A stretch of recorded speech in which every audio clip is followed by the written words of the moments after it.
At long range on open ground, the Nashorn was lethal. Its crews destroyed hundreds of Soviet tanks, with confirmed kills at extreme distances, including a T-34 knocked out at over 4,000 meters. There is also a well-known incident from the very end of the war, the so-called Pershing Kill in Cologne, March 1945.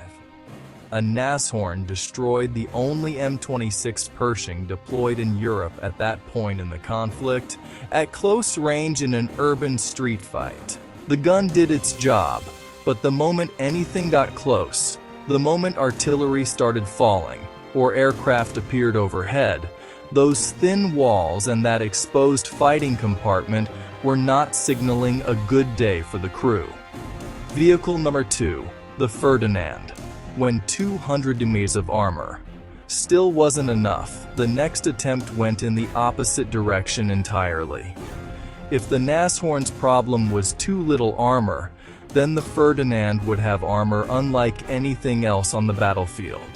The result would prove that too much of a good thing could be just as bad. When the Germans were deciding what would become the Tiger the Fern, two companies submitted competing designs: Henschel and Porsche. Henschel's more conventional approach won.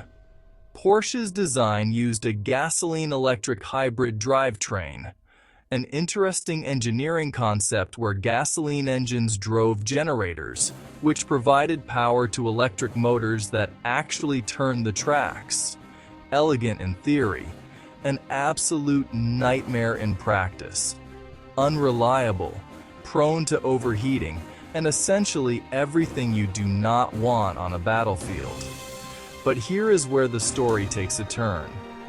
Porsche was so confident they were going to win the contract that they had already built 91 hulls and chassis before the decision went against them. Scrapping 91 nearly complete heavy tank hulls in the middle of a war was unthinkable. So the Germans went back to their use what you have approach, which by this point was practically a national doctrine, and converted them into heavy tank destroyers. A massive fixed casemate was built on the rear of the hull, housing the same PK-43 as the Nashorn, but this time in a fully enclosed, heavily armored fighting compartment. The vehicle was named Ferdinand, after its designer Ferdinand Porsche. The numbers were, on paper, extraordinary. The original Porsche hull already had 100